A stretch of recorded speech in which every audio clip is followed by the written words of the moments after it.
I am timid by nature but have this strange sleep disorder where I immediately fall asleep when scared. However, what nobody else knows is that after I fall asleep, a split personality will awaken and take over my body. That split personality is also prone to violence. When I was 8, a fierce dog scared me so much that I fell asleep on the spot. When I woke up again, the dog was whimpering in a corner, clearly terrified of me. When I was 17, a robber accosted me. When I opened my eyes next, he was clutching a police officer's legs as he begged to be taken away and thrown into jail. All these years, I have tried my best to remain calm, so no other accidents happen again. That is, until I enter university and am placed into the same dorm room as the campus hunk, Theodore Caldman. During the welcome party, he corners me in the equipment room. With a pair of scissors in hand and a malicious smile, he says, "You always dress so tackily, yet you still dared to hit on my girlfriend? I'm going to ruin that pretty face of yours. Let's see how you'll seduce others again." My legs turn to jelly, and I stammer out, "I am not the sort who likes to cause trouble, but if you scare me so much, when I fall asleep, things are going to get real ugly." He punches me in response. What's with the tough guy act? With that, my eyes roll back as I fall asleep. Theodore barely gets a smug laugh out when I suddenly spring up from where I was prone on the floor. Even though my eyes are still shut, I seize him by the neck and lift him into the air with one hand. 10 minutes later, the security guard kicks open the door to the equipment room, only to see a beaten and bloodied Theodore, kneeling on the ground and singing nursery rhymes.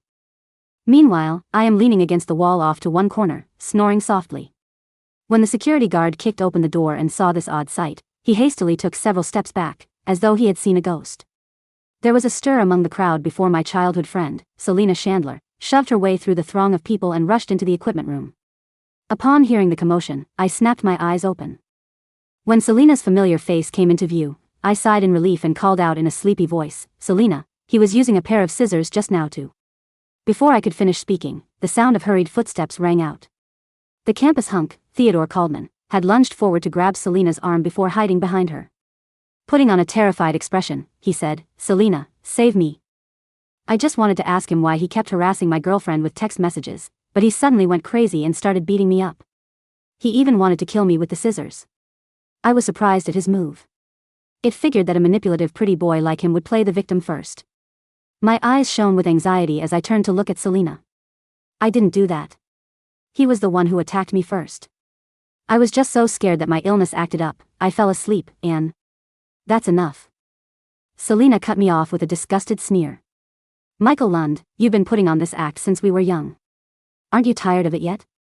She shot me with a superior look, her gaze cold and distant.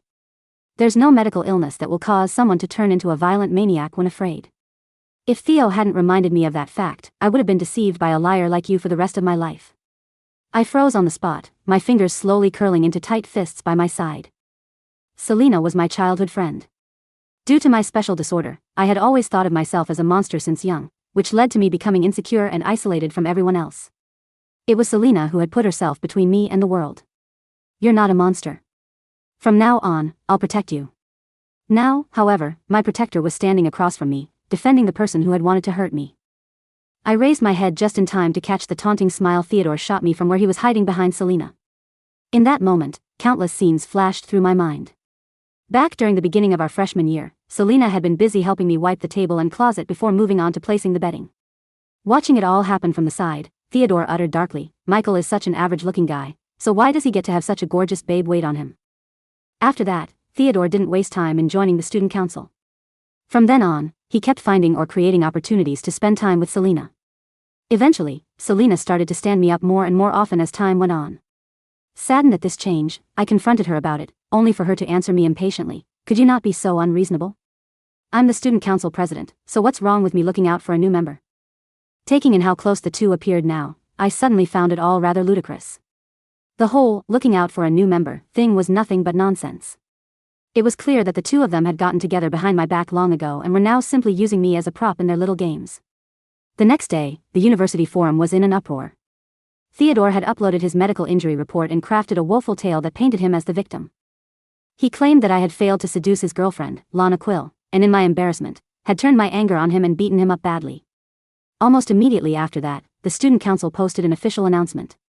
Due to Michael Lund's disorderly conduct and the serious disruption it caused, he is hereby issued a major demerit and will forfeit all conduct credits for the current semester. The announcement had been signed off by Selina, the student council president.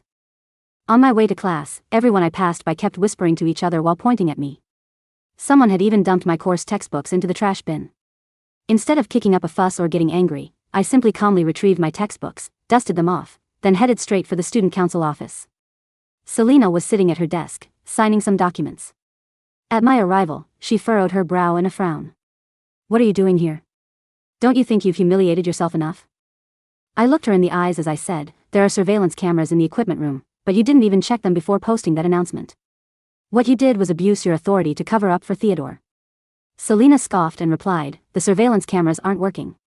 Michael, if you head to the broadcast station now and publicly apologize to Theo, I might consider rescinding your punishment."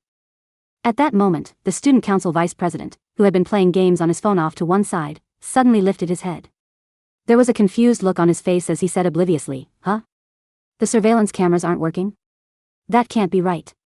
The campus services office just changed all the cameras on campus to 4K high-definition cameras with night vision capabilities last week. I would know, since I was the one who signed off on it." I whipped my head around to stare at Selena, who tensed at the revelation. A panicked expression crossed her face, and she couldn't bring herself to look me in the eye. A wave of revulsion rose in me, threatening to bring my breakfast up with it. As it turned out, she already knew everything. She had been well aware that the surveillance cameras weren't broken. In fact, she might have even seen the footage already, yet she still chose to help Theodore ruin my reputation and future. "Selena Chandler, you truly are a disgusting person." With that, I spun on my heel and left the office. Not only had I failed to resolve this matter, but I had even learned the truth that left me simmering with anger. After glancing at the time, I realized that I needed to get to class first. Collecting evidence could wait a little longer. That afternoon, during our compulsory swimming class, our teacher had to attend a meeting, so he left us to practice by ourselves. Once I had changed into my swim trunks, I headed for the pool, only to see Theodore and his girlfriend, Lana, standing at the edge near the deeper end. Lana was a sports major, so she had the powerful build of an athlete. Upon spotting me, she stormed over to me and demanded, "Are you Michael Lund? You were lucky that I wasn't there yesterday. Otherwise, I definitely wouldn't have let you off the hook so easily." Theodore placed a hand on her arm, saying gently, "Forget it, Lana." He just lost himself for a moment. There's no need to hold on to a grudge about it. When he finished speaking, he turned to me with a look in his eyes that was filled with such malice that I shivered. Before I could wonder about the sudden change in attitude, he seized the opportunity while I turned to grab a towel to land a hard kick on the back of my knees. My legs buckled, sending me crashing straight into the deep end of the pool. Just as I struggled to get to the water surface, a kickboard abruptly pressed down on my head. Theodore stood by the edge of the pool while stepping on the kickboard with all his might, a twisted smile curving his face. Water gushed into my nose and mouth, and as I began to suffocate, an overwhelming terror consumed me. I struggled violently in the water, causing my heart rate to spike all the way to 180. Then, my eyes rolled back, and I fell asleep. The water suddenly calmed. Theodore, whose foot was still pressed down on the kickboard, let out a triumphant laugh. "And here I thought that you would struggle a little longer. Is that all you have?" However, he didn't get to bask in his victory for long, as a hand abruptly burst from the water and seized him by the ankle. "Ah!" He was only able to get one surprised shout out before the hand tugged hard, forcefully dragging him into the deep end of the pool. Under the water, my split personality had now taken full control over my body. My eyes were closed as my hand clamped around Theodore's neck and pinned him to the bottom of the pool. Outside the pool, when Lana saw what was happening to her boyfriend, she yelled his name before jumping into the water to save him. She swam over to me and raised a fist, ready to punch me. My eyelids didn't so much as twitch as my free hand snapped out to grab her wrist. Subsequently, I pinned her to the bottom of the pool as well, her muscled figure still no match for my split personality. The rest of the class was utterly dumbfounded at the rapid turn of events. Several minutes later, I swam back up before tossing the unconscious Theodore and Lana out. Walking over to Lana, I placed my hands on her chest and began to perform CPR on her. However, I failed to control my strength well, so with two loud cracks, the sound of bones breaking, Lana spat out a mouthful of water before letting out a shrill scream. At the same time, Theodore slowly regained consciousness. The first thing he saw upon turning his head was the sight of Lana clutching her sunken chest while screaming horrifically. Meanwhile, my eyes were still shut as I got ready for the next round of compressions. Utterly terrified, Theodore scrambled back and cowered in a corner. He pointed a finger at me, his teeth chattering so violently that he couldn't even form a complete sentence. Madness. He's a monster. Monster. Selena arrived at that moment, having received a report from one of the students. Taking in the scene before her, she hastily rushed over to shove me aside. "Michael Lund, you absolute maniac." Her shove sent me crashing to the ground somewhere off to the side, and the back of my head slammed into the tiled floor. The sharp pain drew a gasp out of me as my eyes flew open. I was somewhat shocked at the results of my actions while asleep, but as I stared at the scumbag couple screaming on the floor, I had to admit that they had simply gotten what they deserved. The swim class incident blew up. Theodore teamed up with Lana and insisted that I be expelled, which led to the university promptly holding a public hearing. As the student council president, Selena was present too. She self-righteously proposed, "Michael Lund has severe violent tendencies, so for the safety of everyone on campus, I suggest that he be immediately expelled." When I heard that, I felt as though I had plunged into icy waters. No matter how biased Selena was, we had still grown up together. Yet now, for Theodore's sake, she was truly serious about destroying my life.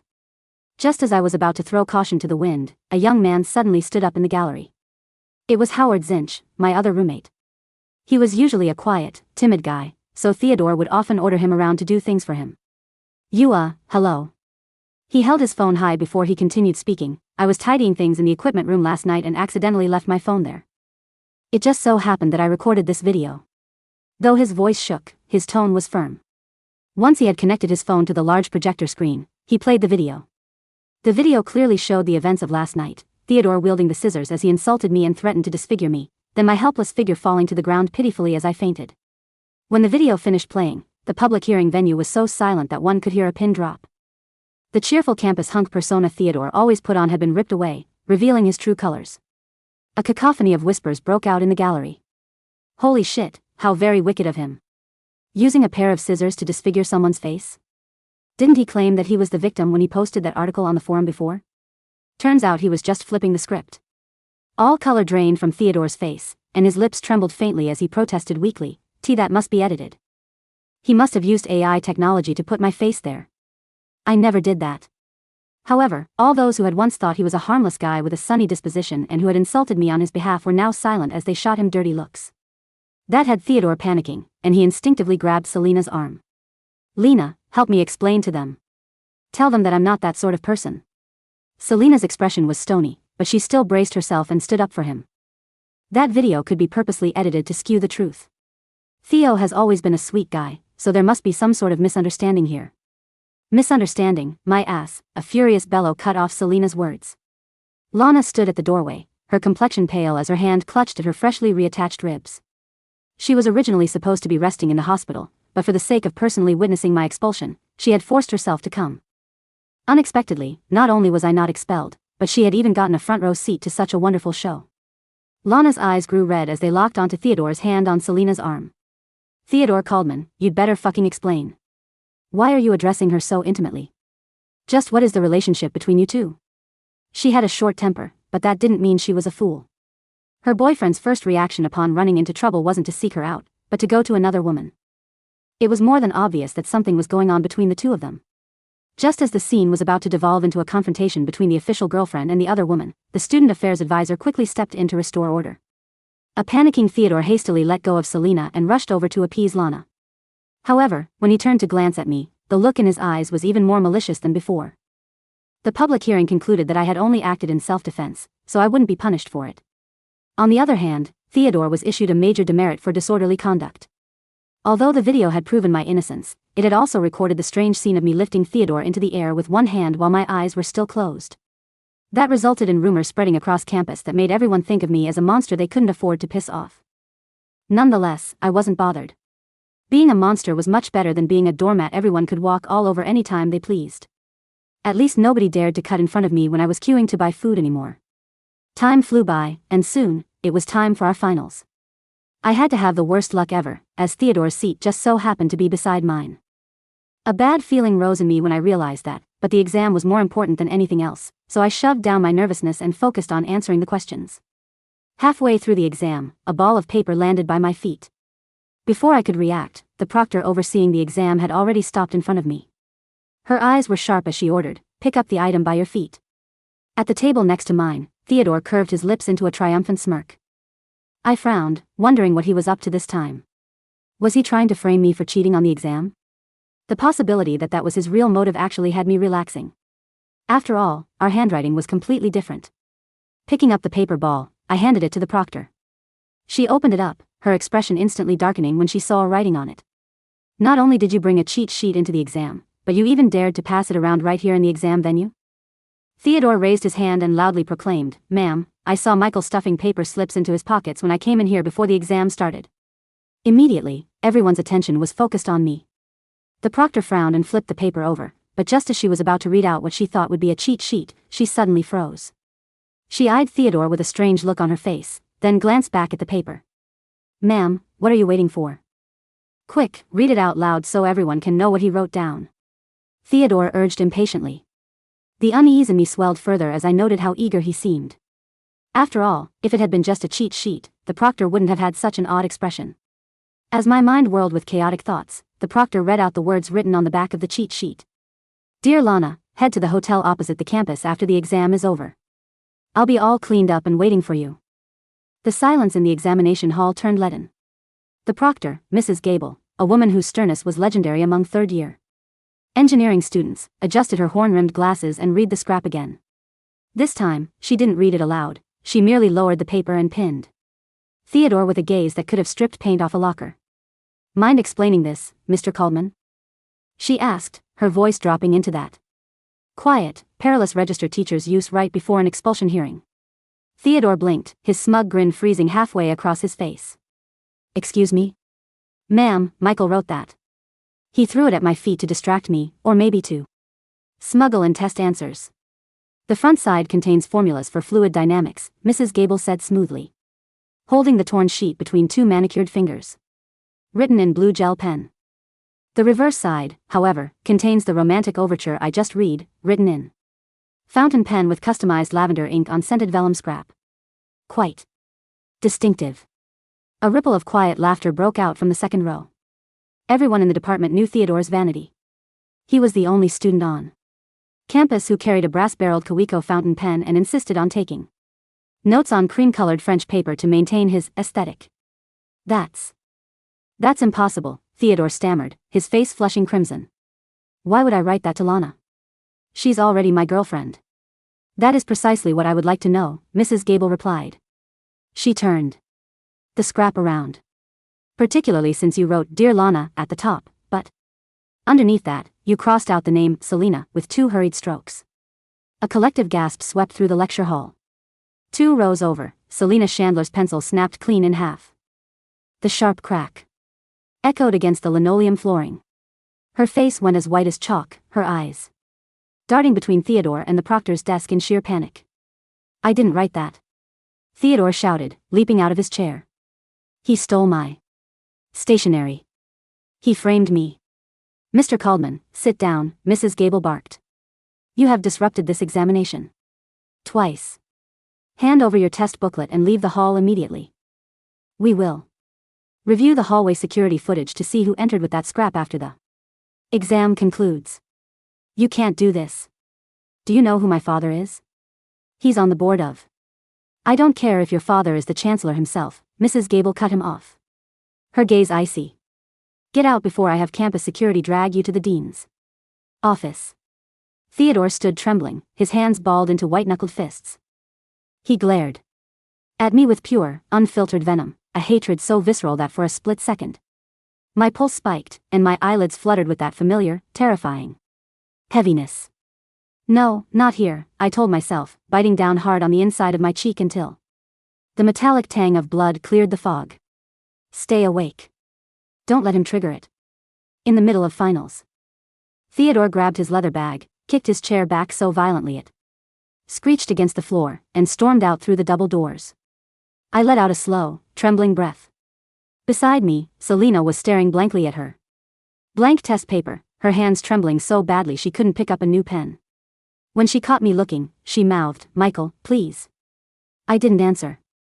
I simply dipped my head, picked up my cheap ballpoint pen, and went back to solving question 4. By late afternoon, the university forum had erupted into total chaos. The leaked photo of the exam scrap had been posted anonymously within an hour of the test's conclusion. The caption was brutal: "Campus hunk plays double game. Cheating on exams and his athlete girlfriend with the student council president." The comments were merciless. Lana's track and field teammates were openly roasting Theodore, while other students began digging up old student council records, questioning how Theodore had received priority parking and an unearned campus leadership scholarship despite being a freshman. I sat on the wooden bench beneath the campus ginkgo trees, eating a cold sandwich, when Howard Zinch slid into the space beside me. He had a can of iced coffee in each hand, offering one to me with his usual nervous tilt of the head. "You're the talk of the school, you know," Howard said softly, cracking open his own can. "I'd rather be invisible," I replied, taking the coffee. "Thanks for the video. During the hearing, by the way. I never properly thanked you." Howard rubbed the back of his neck, looking down at his worn sneakers. "You don't need to thank me. Actually, I owed you." I paused, sandwich halfway to my mouth. "Owed me?" "We barely spoke before we got assigned to the same dorm."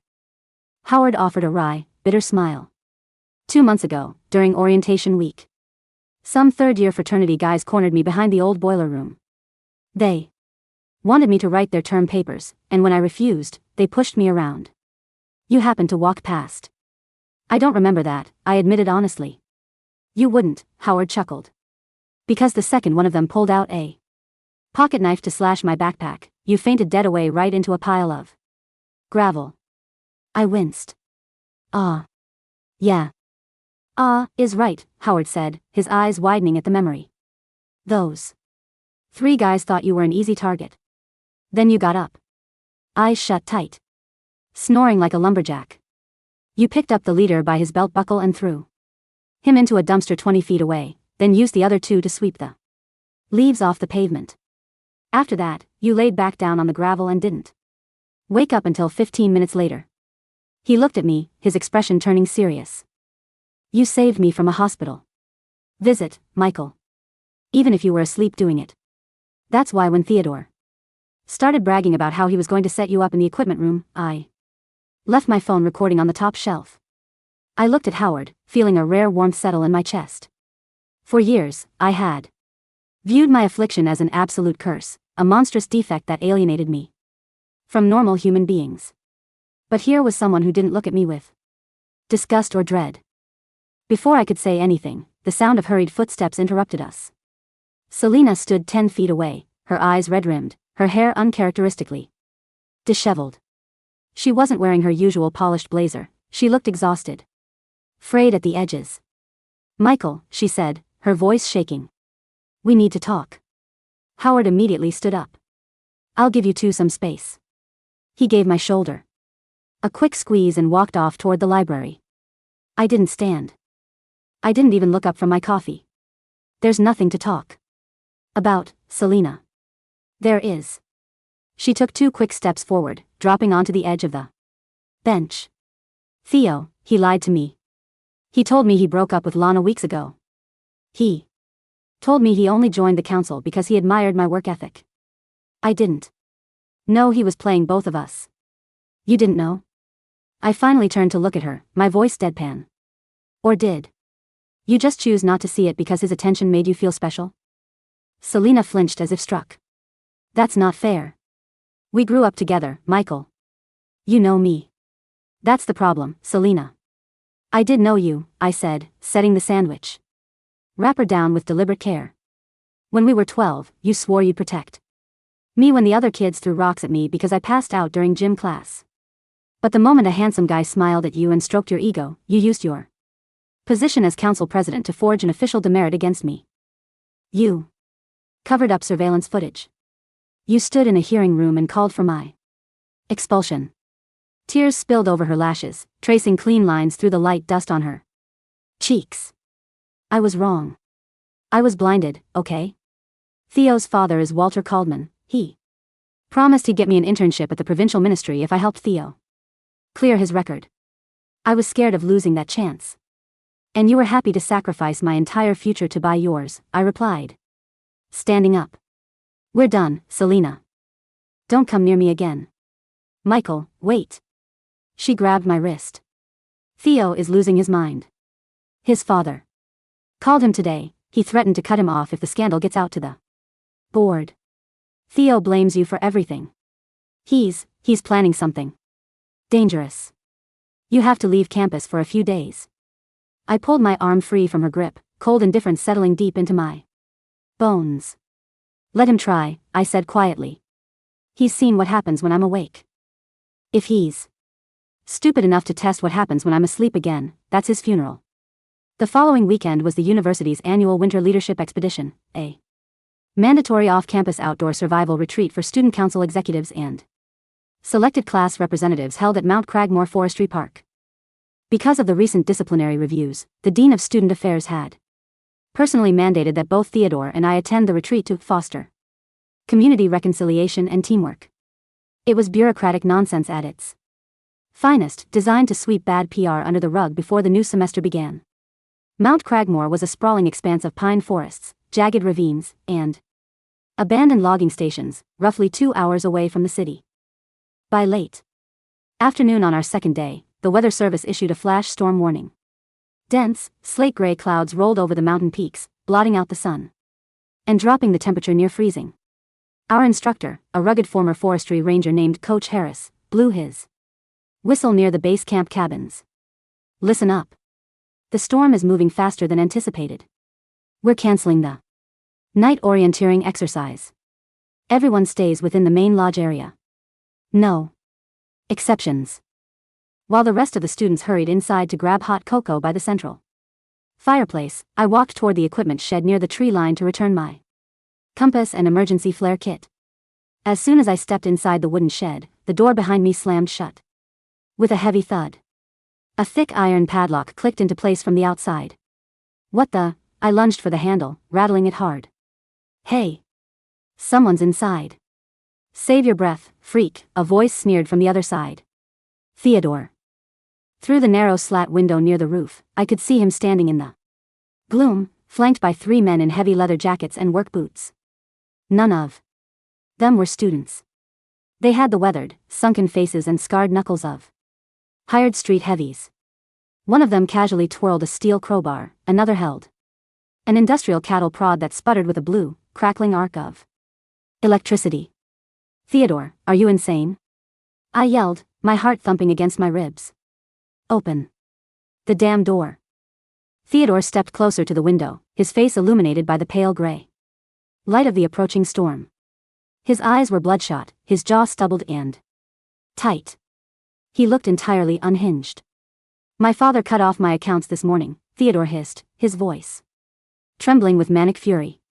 My scholarship is revoked. Lana's brother came to my dorm and beat the living hell out of me. Selena won't answer my calls. And all of it, is because of a worthless piece of trash like you. You did this to yourself, I said, backing away from the door toward the rear wall, my breath coming in short, shallow bursts. The fear was already creeping up from the pit of my stomach. My palms were drenched in cold sweat. The telltale dizziness began buzzing behind my ears. Not yet. Hold on. Just breathe. I did some research on your little condition, Michael, Theodore said, tapping the iron lock with a pair of brass knuckles. You think you're invincible. Because of that violent alter ego? You think you're some kind of superhero when you faint? He laughed, a dry, rasping sound. My friends here are professional repo men. They don't panic like college kids. We aren't going to fight you in a fair room. We're going to douse this shed in kerosene, set the timber on fire, and let the smoke do the work. By the time your brain passes out from lack of oxygen, the roof will collapse on you. The police will write it off as an accidental electrical fire caused by the storm. One of the hired thugs stepped forward, unscrewing the cap of a red plastic fuel canister. The pungent, choking stench of gasoline began seeping through the floorboards. My chest tightened until I couldn't draw air. The sheer, primal terror of burning alive slammed into my nervous system like a freight train. Thump. Thump. Thump. My heart monitor watch began beeping erratically, the digital display flashing. Red, 175 BPM. 182 BPM. 190 BPM. Theodore, don't do this. I gasped, my knees giving out as I slid down against the wooden wall. I'm warning you, you don't know what you're waking up. Sleep tight, monster, Theodore spat. The world tilted sideways. The smell of gasoline, the gray light through the Window, the sound of rain beginning to pelt the tin roof, everything dissolved into absolute darkness. My chin dropped to my chest. My eyes rolled back. And Michael Lund went to sleep. Outside the shed, Theodore struck a long wooden match against the box. Light it up, he ordered the thug holding the canister. Make sure the corners catch first. The thug nodded, splashing the remaining fuel against the doorframe. But just as Theodore leaned forward to drop the match onto the soaked timber, a sound came from inside the shed. It wasn't a scream. It wasn't frantic pounding. It was a slow, rhythmic, impossibly calm sound. SNNNNRK. Who, SNNNNRK, who? Theodore paused, his hand hovering in midair. Is that bastard snoring? Hey kid, the thug with the crowbar grunted, frowning at the locked door. What kind of freak did you hire us to torch? Before Theodore could reply, the entire solid oak door bowed outward with a terrifying, groaning screech. Bam! The 4-inch iron hinges ripped out of the doorframe in a shower of splintered wood and stripped screws. The heavy wooden door flew through the air like a missile, striking the thug with the gasoline canister square in the chest. The impact sounded like a car hitting a deer. The man was launched backward 15 feet, crashing into a pine tree before slumping into the mud, completely unconscious.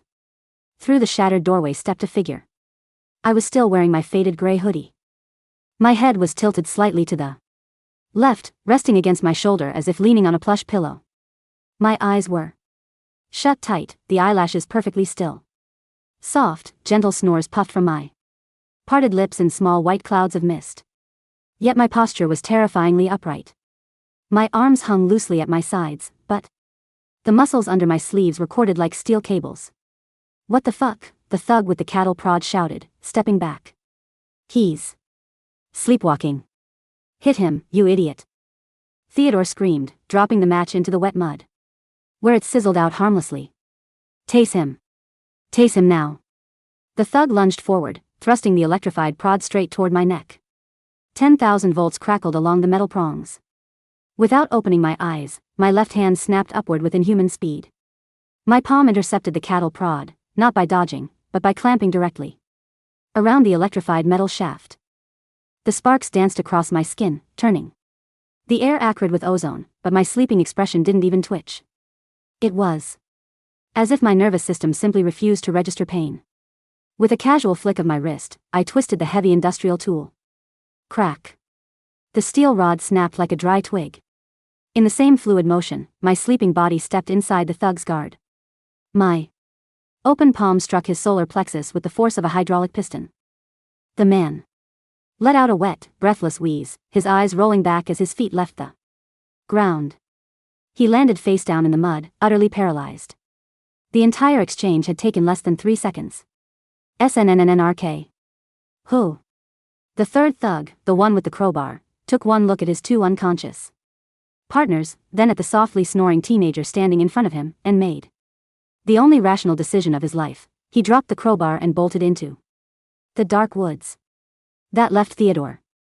Theodore was backed against the stone retaining wall of the lodge pathway, his legs trembling so violently he couldn't stand. He clawed at the wet dirt, his breath hitching in pure, unadulterated terror. No, no, stay away from me, stay back. My sleeping form took a slow, deliberate step toward him. Then another. Each step was measured, silent, like a predator stalking prey in a dream. My eyes remained closed, my face an eerie mask of tranquil slumber. Help. Theodore shrieked at the top of his lungs, tears of panic mixing with the cold rain streaming down his face. Somebody help me. Coach Harris. Selena. Anybody. I stopped 2 inches in front of him. Slowly, gently, my right hand reached down and gripped Theodore by the front of his designer winter coat. With one smooth, effortless pull, I hoisted his entire 170-pound frame into the air using only my forearm, pressing him against the rough stone wall until his feet dangled 2 feet off the ground. Theodore choked, his hands clawing uselessly at my wrist. It was like trying to pry open an iron vise. Please. He whimpered, his face turning purple. Michael. I'm sorry. I swear I'm sorry. My sleeping face tilted upward, facing him directly. For a horrifying second, the soft snoring stopped. My mouth opened, and a deep, guttural voice, completely different from my usual timid tone, rumbled out from my chest while my eyes stayed shut. Sing. Theodore blinked through his tears, suffocating. What? My grip tightened. The seams of his expensive coat tore with a loud rip. Sing the song, little boy. Theodore's mind shattered. The sheer absurdity and terror of being held by a sleeping demon in the middle of a thunderstorm stripped away the last shred of his ego. Tears, snot, and rain poured down his cheeks as he began to wail at the top of his lungs. Twinkle, twinkle, little star, how I wonder what you are, up above the world so high, like a diamond in the sky. Footsteps suddenly pounded through the mud nearby. Theo?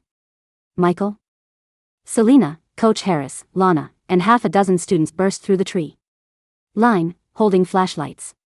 The beams of light cut through the rain, illuminating the nightmare before them. 2 hired thugs crumpled like broken ragdolls in the mud, a smashed shed smelling of gasoline, and me, eyes shut, snoring softly, holding the shivering campus hunk 6 feet in the air with one hand while he sobbed nursery rhymes at the top of his lungs. Holy Mother of God, Coach Harris whispered, freezing in his tracks. Michael, put him down. Selena screamed, her voice cracking as she stumbled forward, but Lana grabbed her arm, holding her back. Lana, despite her broken ribs still healing beneath her jacket, stared at the scene with wide, terrified eyes. Don't touch him, Selena. He's not awake. As if sensing the audience, my sleeping body decided the performance was over. With a careless flick of my arm, I tossed Theodore into the mud like a bag of wet laundry. He landed with a splash, immediately curling into the fetal position, his hands clamped over his head as he continued to babble, "Ba-ba. Black sheep, have you any wool? Yes sir, 3 bags full." Then, my sleeping body turned toward the wooden bench beneath the shed's awning. I walked over, laid down on the hard planks, pulled my hood over my head, tucked my hands into my pockets, and let out a deep, satisfied snore. The clearing fell into dead silence, save for the patter of rain and Theodore's hysterical singing. Coach Harris was the first to regain his senses. He cautiously approached the 2 fallen thugs, checking their pulses. They're alive, but their ribs and shoulders are dislocated. Someone call the local police and an ambulance right now. He then walked over to the shattered shed, sniffing the air. Gasoline. There's an accelerant everywhere. His eyes locked onto Theodore, who was still rocking back and forth in the mud. Caldman, what did you do? Selena knelt beside Theodore, shaking his soaked shoulder. Theo, talk to me. What happened here? Theodore looked at her with vacant, hollow eyes. The arrogant, charming pretty boy was completely gone. In his place was a broken, sniveling wreck. The monster. Theodore blabbered, clutching Selena's sleeve with trembling fingers. He doesn't wake up, he dreams about killing me. I tried to burn him. I paid those guys $5,000 to lock him in and burn him. But he doesn't burn, he just snores. Selena pulled her hand away as if she had touched molten iron. You tried to murder him? I had to. Theodore screamed, his voice turning shrill and cracked. He ruined my life. My dad was going to disown me. You were going to expose the council. Funds I stole. I had to get rid of him. The students gathered around the clearing gasped. Coach Harris's expression darkened into pure disgust. Keep him restrained. The police are already on their way. 10 minutes later, the sharp pain of cold rain blowing under the awning hit my face. I gasped, my eyes flying open as I sat bolt upright on the wooden bench. My head was pounding with a dull ache, and my right arm felt mildly sore.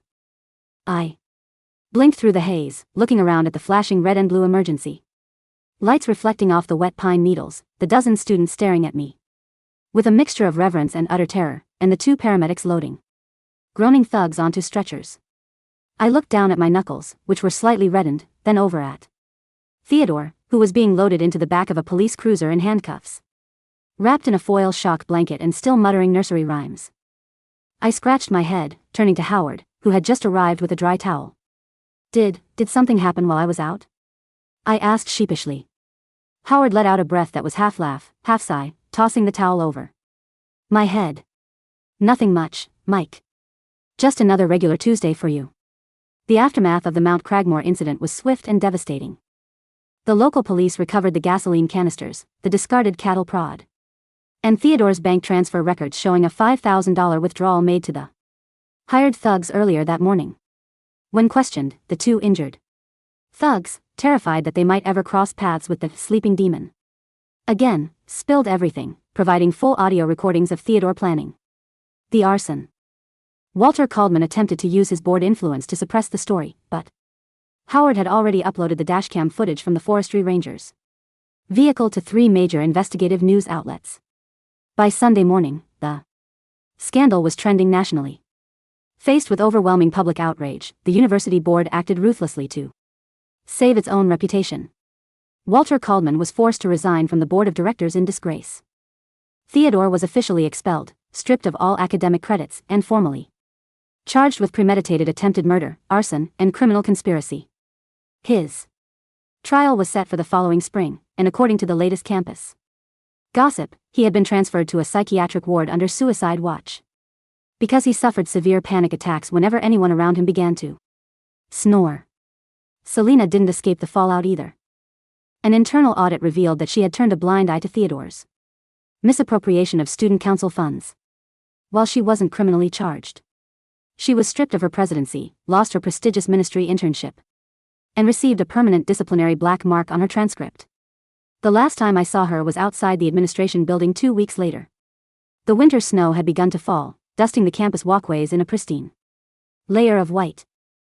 I was walking back from the library with an armful of textbooks when she stepped out from behind a pillar. She looked thin, her eyes hollowed by weeks of sleeplessness and public scorn. The entire student body avoided her. She had become a ghost on the very campus she once ruled. Michael, she said softly, clutching her coat collar against the biting wind. I stopped, 3 paces away, my expression neutral. I'm transferring, she said, her voice barely audible over the crunch of snow underfoot. To a small college up north. I just wanted to say goodbye. And to tell you I'm sorry for everything. I looked at her, at the girl who had once shared half her lunch with me when we were in primary school, and who had later discarded 12 years of friendship for a shallow prince in a sports car. There was no anger left in me. Only a vast, empty indifference. Have a safe trip, Selena, I said quietly. She waited, her eyes searching mine, desperately hoping for a word of forgiveness, a hint of the soft-hearted boy she used to manipulate. But when she found only a calm, unyielding wall of ice, her shoulders slumped. Goodbye, Michael. She turned and walked away into the falling snow. I didn't watch her leave. I simply adjusted my grip on my books and continued walking toward the dorms. Spring arrived early that year, melting the mountain snow and painting the campus in vibrant shades of cherry blossom pink and emerald green. Life on campus had changed dramatically. I was no longer the invisible, insecure boy who kept his head down in hallways. Nor was I the outcast everyone picked on. The rumors about my condition had evolved from grotesque urban legends into an unspoken campus law. Rule number 1, do not cut in front of Michael Lund in the cafeteria. Rule number 2, do not startle Michael Lund during midterms. Rule number 3, if Michael Lund falls asleep in front of you, run. Naturally, nobody dared to bully Howard anymore either. He had been elected vice president of the revamped student council, and we had moved into a quiet, comfortable 2-person suite on the top floor of the dormitory. One sunny Friday afternoon, I sat by the campus fountain, reading an advanced textbook on mechanical engineering. The gentle babble of water and the warm spring breeze made my eyelids feel heavy. A shadow fell over my page. I looked up. A tall, athletic girl with a ponytail and a slight limp stood in front of me. It was Lana Quill. Her rib fracture had fully healed, and she was back to training with the track team. Lund, she said, crossing her arms. My pulse gave a tiny, instinctive flutter, but I kept my cool. Lana. If you're here to complain about the CPR ribs again, the medical report proved I saved you from drowning. A faint, self-deprecating smirk crossed her lips. I know. The doctor said if your altar hadn't cracked those ribs clearing the water out of my lungs, I would have had permanent brain damage from oxygen deprivation. She tossed a cold can of lemonade onto the bench beside me. I came to apologize, Lana said bluntly.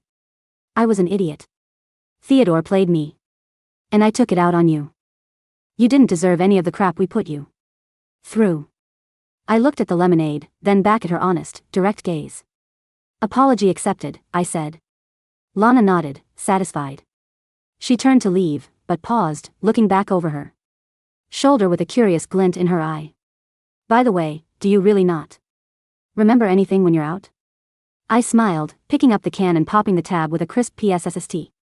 Not a single thing, I said. It's the most peaceful sleep in the world. She laughed, gave me a mock salute, and jogged off toward the athletic field. I leaned back against the warm stone edge of the fountain, watching the cherry blossoms drift lazily across the clear blue sky. For the first time in my life, I wasn't afraid of the monster hiding in the dark corners of my mind. I had spent 18 years treating my split personality like a curse, a terrifying flaw that made me abnormal. But now, I finally understood the truth. It wasn't a monster at all. It was simply the part of me that refused to let the world break us. It was my guardian, forged in the depths of childhood fear, ready to stand between me and anyone who dared to do me harm. I closed my eyes, took a deep, relaxed breath, and let the gentle warmth of the sun wash over me. And as I drifted off into an afternoon nap, the world around me was utterly, beautifully peaceful.